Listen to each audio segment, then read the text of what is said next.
ಪೈಕಿ ಶಕ್ತಿ ಯೋಜನೆಯನ್ನ ಕರ್ನಾಟಕ ರಾಜ್ಯ ಸರ್ಕಾರ ಕಳೆದ 2023ರ ಜೂನ್ 11ರಿಂದ ಜಾರಿಗೊಳಿಸಿದ್ದು, ರಾಜ್ಯದ ಎಲ್ಲ ಮಹಿಳೆಯರು, ವಿದ್ಯಾರ್ಥಿನಿಯರು ಮತ್ತು ಲಿಂಗತ್ವ ಅಲ್ಪಸಂಖ್ಯಾತರು ರಾಜ್ಯದ ಸರ್ಕಾರಿ ಸಾರಿಗೆ ಸಂಸ್ಥೆಗಳ ಬಸ್ಗಳಲ್ಲಿ ಉಚಿತವಾಗಿ ಪ್ರಯಾಣಿಸಿದ್ದಾರೆ.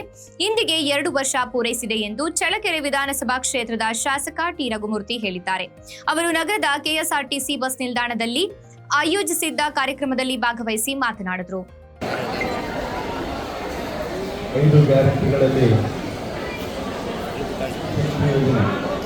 ಯೋಜನೆಗಳಿಗೆ ಸಂಬಂಧಿಸಿದಂತೆ ಕರ್ನಾಟಕ ರಾಜ್ಯದಲ್ಲಿ ಇದುವರೆಗೂ 2023 ಜೂನ್ 11ರಲ್ಲಿ 2023 ಜೂನ್ 11ರಂದು ಕಾರ್ಯಕ್ರಮ ಉದ್ಘಾಟನೆ ಮಾಡಿದಂದಿನಿಂದ ಇಲ್ಲಿವರೆಗೂ ಸುಮಾರು 500 ಕೋಟಿ ಮಹಿಳಾ ಪ್ರಯಾಣಿಕರು ಸಂಚರಿಸಿದ್ದಾರೆ.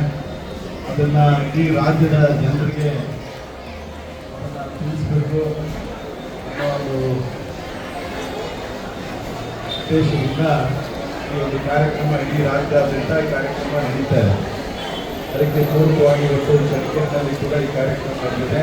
ಈ ಒಂದು ಕಾರ್ಯಕ್ರಮದಲ್ಲಿ ಭಾಗವಹಿಸಿರ್ತಕ್ಕಂಥ ಗ್ಯಾರಂಟಿ ಸಮಿತಿಗಳ ತಾಲೂಕಿನ ಅಧ್ಯಕ್ಷರಾದಂಥ ವೆಂಕಟೇಶ್ವರ ಅವರೇ, ತಹಸೀಲ್ದಾರ್ ಅವರೇ, ಅವರೇ ಮತ್ತು ಈ ಗ್ಯಾರಂಟಿ ಸಮಿತಿಯ ಎಲ್ಲ ಉಪಾಧ್ಯಕ್ಷರು, ಸದಸ್ಯರು, ನಗರಸಭೆಯ ಅಧ್ಯಕ್ಷರಾದಂಥ ಶ್ರೀಮತಿ ಶಿಲ್ಪಾ ಅವರೇ, ಉಪಾಧ್ಯಕ್ಷರಾದಂಥ ರವಿಕಾಂತ್ ಅವರೇ ಮತ್ತು ನಗರಸಭೆಯ ಸದಸ್ಯರಾದ ಮಂಜುನಾಥ್ ಅವರೇ, ನಗರಸಭೆಯ ಆಯುಕ್ತರು, ಎಲ್ಲ ತಾಲೂಕು ಮಟ್ಟದ ಅಧಿಕಾರಿಗಳಿಗೆ ಬಂದಂಥ ಎಲ್ಲ ದಾಖಲಾಂಶ ಅಧ್ಯಕ್ಷರಾದಂಥ ವೆಂಕಟೇಶ್ವರ ಅವರೇ,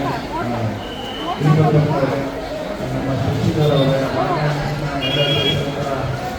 ಮುಖಬಾಯಿ ಅವರೇ, ಎಲ್ಲ ಮಹಿಳಾ ಮುಖಂಡರಿದ್ದಾರೆ, ಎಲ್ಲ ನಮ್ಮ ಪಕ್ಷದ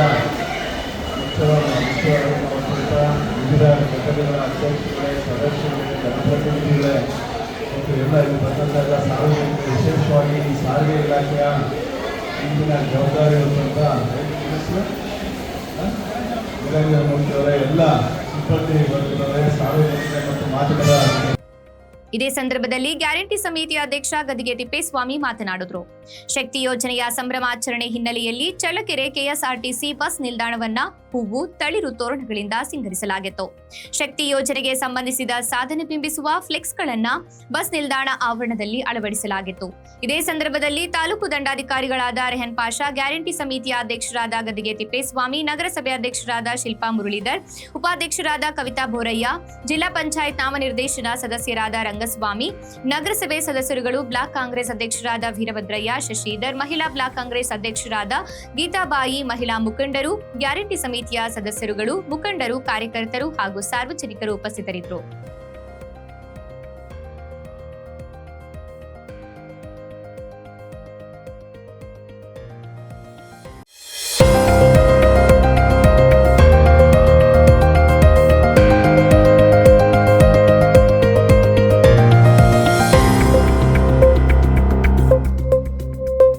ವಿಶ್ವ ಜನಸಂಖ್ಯಾ ದಿನಾಚರಣೆ ಅಂಗವಾಗಿ ತಾಲೂಕು ಆರೋಗ್ಯ ಇಲಾಖೆ ವತಿಯಿಂದ ತಾಲೂಕಿನ ಕಟಪರ್ತಿ ಗ್ರಾಮದ ಗೌರಿದೇವಿ ಸ್ವತಂತ್ರ ಪೂರ್ವ ಕಾಲೇಜಿನಲ್ಲಿ ನಡೆಸಲಾಯಿತು. ಕಾರ್ಯಕ್ರಮವನ್ನು ಕಾಲೇಜು ಪ್ರಾಂಶುಪಾಲರಾದ ತಿಪ್ಪೇಸ್ವಾಮಿ ಅವರ ಅಧ್ಯಕ್ಷತೆಯಲ್ಲಿ ನಡೆಸಲಾಯಿತು. ಕಾರ್ಯಕ್ರಮದಲ್ಲಿ ಪ್ರಾಸ್ತಾವಿಕವಾಗಿ ಹಿರಿಯ ಆರೋಗ್ಯ ನಿರೀಕ್ಷಣಾಧಿಕಾರಿ ಮಾತನಾಡಿ, ಚಿಕ್ಕ ವಯಸ್ಸಿಗೆ ಮದುವೆ ಆಗುವುದರಿಂದ ಆಗುವ ತೊಂದರೆಗಳು, ಜನಸಂಖ್ಯೆ ಹೆಚ್ಚಳದಿಂದ ಬರುವ ಸಮಸ್ಯೆಗಳ ಕುರಿತು ಮಾತನಾಡಿದರು. ಇದೇ ಸಂದರ್ಭದಲ್ಲಿ ತಿಪ್ಪೇಸ್ವಾಮಿ ಆರೋಗ್ಯ ನಿರೀಕ್ಷಣಾಧಿಕಾರಿ ಮಾತನಾಡಿದರು. ಕಾರ್ಯಕ್ರಮದಲ್ಲಿ ಉಪನ್ಯಾಸಕರಾದ ಪ್ರಭಾಕರ್ ಇತರರು ಹಾಜರಿದ್ದರು.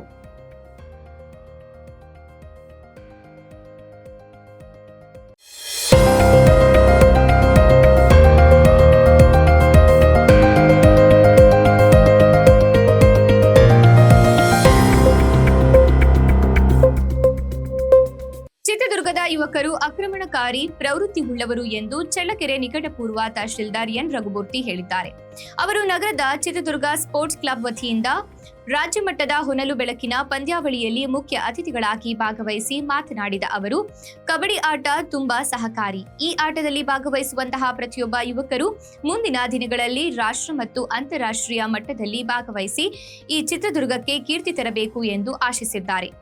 ಇದೇ ವೇಳೆ ಕಾರ್ಯಕ್ರಮದಲ್ಲಿ ಸರ್ಕಾರಿ ಮುಖ್ಯ ಅಭಿಯೋಜಕರಾದಂತಹ ಮಲ್ಲಯ್ಯ, ನಗರಸಭೆ ಉಪಾಧ್ಯಕ್ಷರಾದ ಶ್ರೀದೇವಿ ಮಾತನಾಡಿದರು. ಕಾರ್ಯಕ್ರಮದಲ್ಲಿ ಯುವ ವಕೀಲ ವಿಜಿ ಲಕ್ಷ್ಮೀಕಾಂತ್, ರವೀಂದ್ರ ಕುಮಾರ್, ಪ್ರತಾಪ್ ಜೋಗಿ, ತೇಜಸ್ವಿ, ಬಾಲಕೃಷ್ಣ ಮುಂತಾದವರು ಉಪಸ್ಥಿತರಿದ್ದರು. ಬದ್ಧರಾಗಿರುವಂತಹ ಎನ್ ರಘುಮೂರ್ತಿ ಕೆಎಸ್ ಇವರು ಸಹ ಈ ಒಂದು ಕಾರ್ಯಕ್ರಮದಲ್ಲಿ ಉಪಸ್ಥಿತರಿರುತ್ತಾರೆ.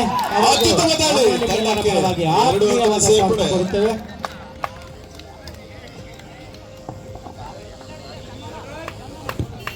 ಡೂ ಆರ್ ಡೈ ರೈಡ್ ತಾಳಿಯಲ್ಲಿ Kiran, jersey number 12, Chitradurga sports club Chitradurga, Karnataka ರಾಜ್ಯ ಅಮೆಚೂರ್ ಕಬಡ್ಡಿ ಅಸೋಸಿಯೇಷನ್ ಬೆಂಗಳೂರು ಇವರ ಸಂಯುಕ್ತ ಆಶ್ರಯದಲ್ಲಿ 25 ವರ್ಷದ ಒಳಗಿನ ರಾಜ್ಯ ಮಟ್ಟದ ಪುರುಷರ ಕಬಡ್ಡಿ ಪಂದ್ಯಾವಳಿಗಳು ಇದಾಗಿರುತ್ತದೆ. ಅತ್ಯುತ್ತಮ ದಾಳಿ ಆಳ್ವಾಸನ ಕ್ರೀಡಾಪಟು, ಮಧ್ಯಂತರ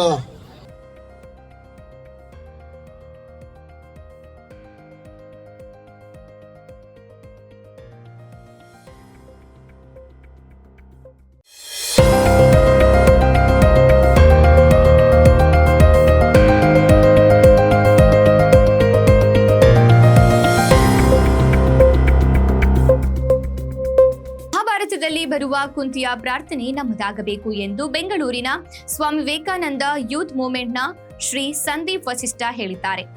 ಚಳ್ಳಕೆರೆ ನಗರದ ವಾಸವಿ ಕಾಲೋನಿಯ ಶ್ರೀ ಶಾರದಾಶ್ರಮದ ದೇವಸ್ಥಾನದಲ್ಲಿ ಆಯೋಜಿಸಿದ್ದ ಶ್ರೀಮದ್ ಭಾಗವತ ಪ್ರವಚನ ಸಪ್ತಾಹ ಕಾರ್ಯಕ್ರಮದ ಅತಿಥಿಯಾಗಿ ಪಾಲ್ಗೊಂಡು ವಿಶೇಷ ಭಜನೆಯನ್ನ ನಡೆಸಿಕೊಟ್ಟ ಅವರು ಭಾಗವತದಲ್ಲಿ ಬರುವ ದೃಷ್ಟಾಂತ ಕಥೆಗಳು ಎಂಬ ವಿಷಯವಾಗಿ ಪ್ರವಚನ ನೀಡುತ್ತಾ ಮಾತನಾಡಿದರು. ಈ ಸಂದರ್ಭದಲ್ಲಿ ಅವರು ಶ್ರೀಮದ್ ಭಾಗವತಕ್ಕೆ ಸಂಬಂಧಿಸಿದ ದೃಷ್ಟಾಂತ ಕಥೆಗಳನ್ನ ಹೇಳಿದ್ರು. ಸತ್ಸಂಗದ ಸಭೆಯಲ್ಲಿ ಶ್ರೀ ಶಾರದಾಶ್ರಮದ ಸದ್ಭಕ್ತರಾದ ಶ್ರೀಮತಿ ವನಜಾಕ್ಷಿ ಮೋಹನ್, ಯತೀಶ್ ಎಂ ಸಿದ್ದಾಪುರ, ಜಿ ಪ್ರಕಾಶ್, ಕವಿತಾ ಗುರುಮೂರ್ತಿ, ವಿಮಲಾ ನಾಗರಾಜ್, ನಾಗರತ್ನಮ್ಮ, ಶಾರದಮ್ಮ, ಸುರೇಶ್, ನಿರ್ಮಲಾ ಪ್ರಕಾಶ್, ಪಾರ್ವತಮ್ಮ, ಗೋವಿಂದ ಶೆಟ್ಟಿ, ನಳಿನ, ಸೌಮ್ಯ ಪ್ರಸಾದ್, ಮೀನಾಕ್ಷಿ, ವಾಸ್ವಿ, ಸತ್ಯನಾರಾಯಣ, ಕಲ್ಪನಾ ಸೇರಿದಂತೆ ಸದ್ಭಕ್ತರು ಭಾಗವಹಿಸಿದ್ರು. ಆ ಗರ್ಭದಲ್ಲಿದ್ದಂತಹ ಮಗು ತನ್ನ ಸುತ್ತ ತಿರುಗುತ್ತಿರುವ ಭಗವಂತನನ್ನ ಹೀಗೆ ತಿರುಗಿ ನೋಡ್ತಾ ಇದ್ದಂತೆ. ಆ ಪರೀಕ್ಷಿತ ಭಗವಂತ ತಿರುಗ್ತಾ ಇದ್ದಂತಹ ಪರಿಯನ್ನ ನೋಡಿದ್ರಿಂದ ಅವನಿಗೆ ಪರೀಕ್ಷಿತ ಅಂತ ಹೆಸರು ಬಂತು ಅಂತ ಗರ್ಭದಲ್ಲಿ ವಿಷ್ಣುರಾಥ ಅಂತ ಒಂದು ಹೆಸರಿದೆ. ಯಾಕಂದ್ರೆ ಅವನು ವಿಷ್ಣುವಿನಿಂದ ರಕ್ಷಿಸಲ್ಪಟ್ಟವನು ಆದ್ದರಿಂದ ವಿಷ್ಣುರಾಥ ಅನ್ನೋ ಒಂದು ಹೆಸರು ಕೂಡ ಬಂತು ಅಂತ ಹೇಳ್ತಾರೆ. ಅದರಿಂದ ಆ ಪರೀಕ್ಷಿತ ರಾಜನನ್ನ ಅವನು ರಕ್ಷಣೆ ಮಾಡ್ತಾನೆ. ಇದೆಲ್ಲ ಆದ್ಮೇಲೆ ಕೃಷ್ಣ ಹೇಳ್ತಾನೆ, ನಾನು ಹೊರಡ್ತೀನಿ, ನನ್ನ ಕೆಲಸ ಆಯಿತು, ಎಲ್ಲರನ್ನು ರಕ್ಷಣೆ ಆಗಿದೆ, ನನ್ನ ಕರ್ತವ್ಯವನ್ನು ನಾನು ಹೊರಡ್ತೀನಿ ಅಂತ ಹೇಳಿದಾಗ ಕುಂತಿಯನ್ನ ಒಂದು ವಿನಃ ನೀನು ಏನಾಗುತ್ತೆ ಕೇಳು ಅಂತ ಹೇಳಿದಾಗ ಕುಂತಿ ಸ್ತುತಿ ಮಾಡ್ತಾಳೆ ಕೃಷ್ಣನಿಗೆ. ಸ್ತುತಿ ಮಾಡಬೇಕಾದ್ರೆ ಅವ್ರು ಕೇಳೋದು ಎಂತಂತ ಗೊತ್ತಾ, ನಮ್ಗೆಲ್ಲರಿಗೂ ಅದು ಬೆಳಕಿನ ಒಂದು ನಿತ್ಯ ಏನು ಅಂತಾರೆ ಪ್ರತಿದಿನ ಸ್ಮರಣೆ ಆಗುವಂತಹ ಸ್ತುತಿ ಆಗ್ಬೇಕು.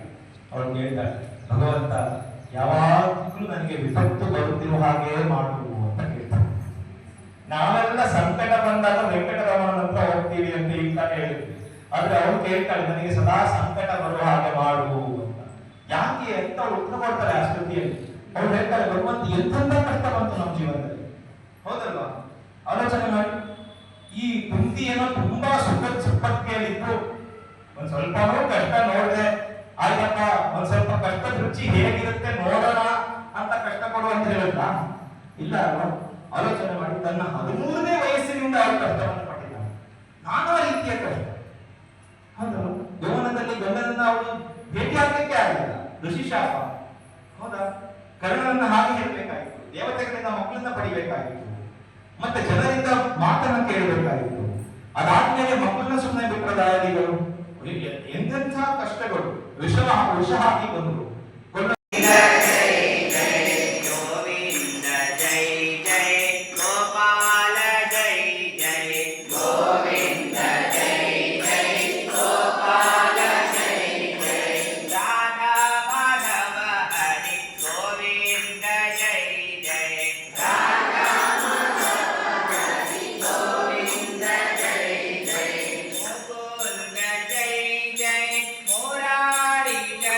Jai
ಅರಣ್ಯ ಪ್ರದೇಶಗಳಲ್ಲಿ ಅಳಿದುಳಿದಿರುವಂತಹ ಕಾಡು ಪ್ರಾಣಿಗಳ ರಕ್ಷಣೆಗೆ ಸರ್ಕಾರ ಮುಂದಾಗಬೇಕು. ಚಳ್ಳಕೆರೆ ತಾಲೂಕಿನಲ್ಲಿ ಇರುವ ಅರಣ್ಯ ಅಧಿಕಾರಿಗಳು ತಮ್ಮ ಅರಣ್ಯ ವ್ಯಾಪ್ತಿಗೆ ಒಳಪಡುವಂತಹ ನಿಷೇಧಿತ ಅರಣ್ಯ ಪ್ರದೇಶಗಳಿಗೆ ಮಾನವ ನಿಷೇಧಿತ ವಲಯಗಳನ್ನಾಗಿ ಬೋರ್ಡ್ ಹಾಕಬೇಕು ಹಾಗೂ ನಿಷೇಧಿತ ಪ್ರದೇಶ ಎಂದು ಕಟ್ಟೆಚ್ಚರ ಹೊರಡಿಸಬೇಕು. ಅಳಿದುಳಿದಿರುವ ಕಾಡು ಪ್ರಾಣಿಗಳ ರಕ್ಷಣೆಗೆ ಅಧಿಕಾರಿಗಳು ಸನ್ನದ್ಧರಾಗಬೇಕು. ಚಳ್ಳಕೆರೆ ತಾಲೂಕಿನಲ್ಲಿ ಅರಣ್ಯ ಇಲಾಖೆಗೆ ಒಳಪಡುವ ವಲಯವನ್ನ ಗುರುತಿಸಿ ಅರಣ್ಯ ಅಧಿಕಾರಿಗಳ ಗಸ್ತು ಮಾಡುವ ಮೂಲಕ ಕಾಡು ಪ್ರಾಣಿಗಳನ್ನ ರಕ್ಷಿಸಬೇಕು. ಅದರಂತೆ ಹುರ್ಲಹಳ್ಳಿ, ನನ್ನಿವಾಳ ಗುಡ್ಡ, ಕೆಡಿಕೋಟೆ ಹೀಗೆ ಹಲವು ಪ್ರದೇಶಗಳಲ್ಲಿ ಸಾರಂಗಗಳ ಓಡಾಟ, ಆಹಾರಕ್ಕೆ ಒಂದು ಕಡೆಯಿಂದ ಮತ್ತೊಂದು ಕಡೆಗೆ ಹೋಗುವುದು ವಾಡಿಕೆ.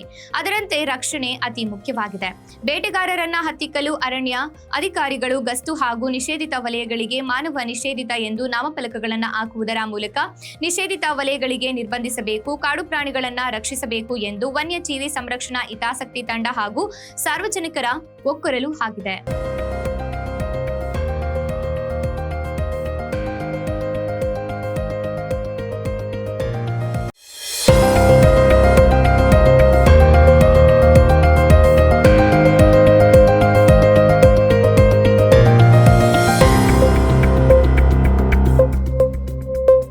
ಬಾಲಕಿ ಮೇಲೆ ನಾಯಿಗಳ ದಾಳಿ, ಸಿಸಿಟಿವಿಯಲ್ಲಿ ದೃಶ್ಯ ಸೆರೆ. ಚಿತ್ರದುರ್ಗದ ಈಶ್ವರ ಬಡಾವಣೆಯಲ್ಲಿ ಬಾಲಕಿ ಮೇಲೆ ನಾಯಿಗಳಿಂದ ದಾಳಿ ಮಾಡಿದ್ದು ಈ ದೃಶ್ಯಗಳು ಸಿಸಿಟಿವಿಯಲ್ಲಿ ಸೆರೆಯಾಗಿವೆ. ಚಿತ್ರದುರ್ಗದ ಗಾರ್ಡಿಯನ್ ಏಂಜಲ್ ಶಾಲೆ ಬಳಿ ಘಟನೆ ನಡೆದಿದ್ದು 9 ವರ್ಷದ ಬಾಲಕಿ ಸ್ನೇಹಿತರ ಜೊತೆ ಆಟವಾಡಲು ತೆರಳಿದ್ಲು. ಈ ವೇಳೆ ಬಂದ ನಾಯಿಗಳು ಏಕಾಏಕಿ ಅಟ್ಟಾಡಿಸಿಕೊಂಡು ಬಂದು ಬಾಲಕಿಗೆ ದಾಳಿ ಮಾಡಿವೆ. ಈ ಬಗ್ಗೆ ಸ್ಥಳೀಯ ನಿವಾಸಿಗಳು ಮೆದೆಹಳ್ಳಿ ಗ್ರಾಮ ಪಂಚಾಯಿತಿಗೆ ಮಾಹಿತಿ ನೀಡಿದ್ದು ನಾಯಿಗಳಿಗೆ ಕಡಿವಾಣ ಹಾಕಿ ದಾಳಿಯಿಂದ ರಕ್ಷಿಸಲು ಮನವಿ ಮಾಡಿದ್ದಾರೆ.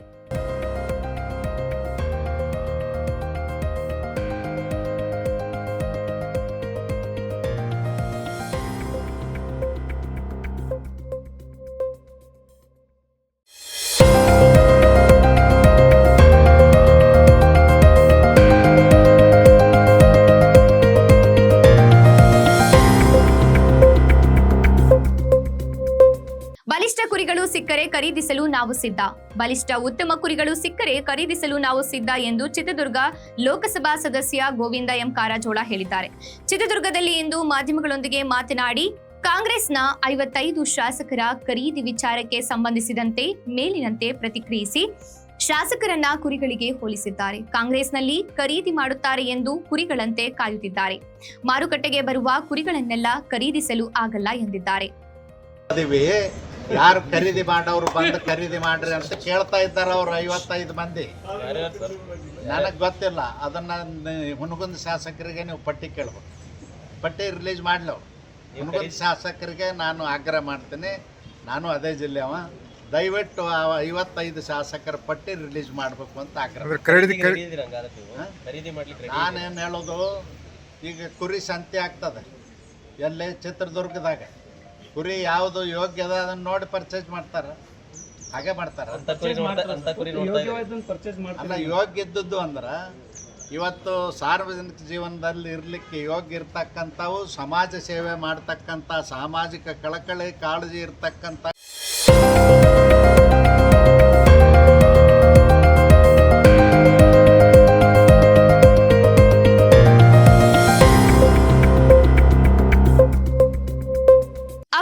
ಮಣ್ಣು ಲೂಟಿಕೋರರ ವಿರುದ್ಧ ಕ್ರಮ ಜರುಗಿಸಿ. ಚಳ್ಳಕೆರೆಯ ರಾಮಜೋಗಿಹಳ್ಳಿ ಗ್ರಾಮದ ಸರ್ವೆ ನಂಬರ್ 76ರ ಸರ್ಕಾರಿ ಗೋಮಾಳದ ಮಣ್ಣನ್ನ ಪ್ರತಿದಿನ ಅಕ್ರಮವಾಗಿ ಸಾಗಿಸುತ್ತಿದ್ದಾರೆ.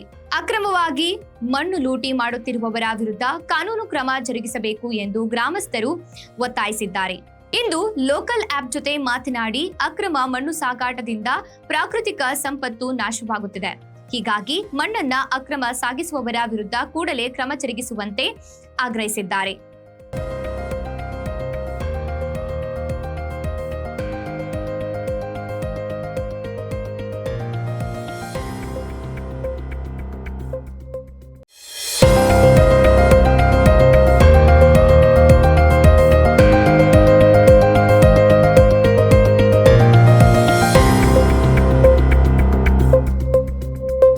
ಸಿಗಂದೂರು ಬ್ರಿಡ್ಜ್ ಉದ್ಘಾಟನೆಗೆ ಸಿಎಂ ಹೋಗಲ್ಲ.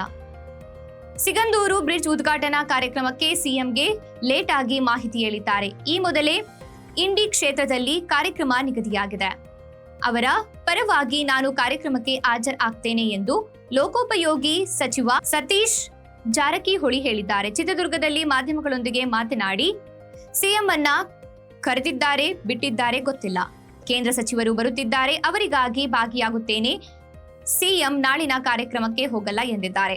ಮಂತ್ರಿಗಳು ಕೂಡ ಲೇಟಾಗಿ ಆಹ್ವಾನ ಮಾಡಿದ್ದಾರೆ, ರಾಜಕಾರಣ ಮಾಡ್ತಿದೆ ಬಿಜೆಪಿ. ಅದು ನಿಜ, ಅದು ಲೇಟಾಗಿ ಕಮ್ಯುನಿಕೇಟ್ ಆಗಿದೆ. ಅದಕ್ಕಿಂತ ಮುಂಚೆ CM ಅವ್ರ ಕಾರ್ಯಕ್ರಮ ಇಂಡಿಯಲ್ಲಿ ಫಿಕ್ಸ್ ಆಗಿದೆ.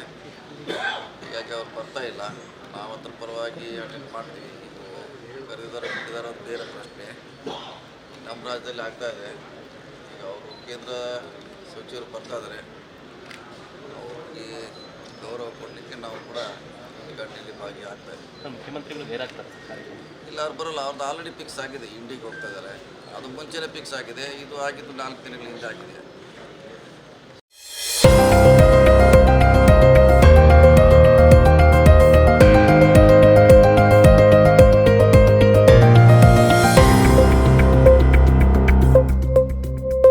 ಚಳ್ಳಕೆರೆ ತಾಲೂಕಿನ ಟಿಎನ್ ಕೋಟೆ ಗ್ರಾಮದ ಸರ್ಕಾರಿ ಗೋಮಾಳವನ್ನ ತೆರವುಗೊಳಿಸುವಂತೆ ಒತ್ತಾಯಿಸಿ ಗ್ರಾಮಸ್ಥರು ನಗರದ ಚಳ್ಳಕೆರಮ್ಮ ದೇವಸ್ಥಾನದಿಂದ ಪಾದಯಾತ್ರೆ ಮೂಲಕ ತಾಲೂಕು ಕಚೇರಿ ಆವರಣಕ್ಕೆ ಆಗಮಿಸಿ ಪ್ರತಿಭಟನೆ ನಡೆಸಿ ತಾಲೂಕು ಆಡಳಿತದ ವಿರುದ್ಧ ಘೋಷಣೆಗಳನ್ನ ಕೂಗಿದ್ದಾರೆ.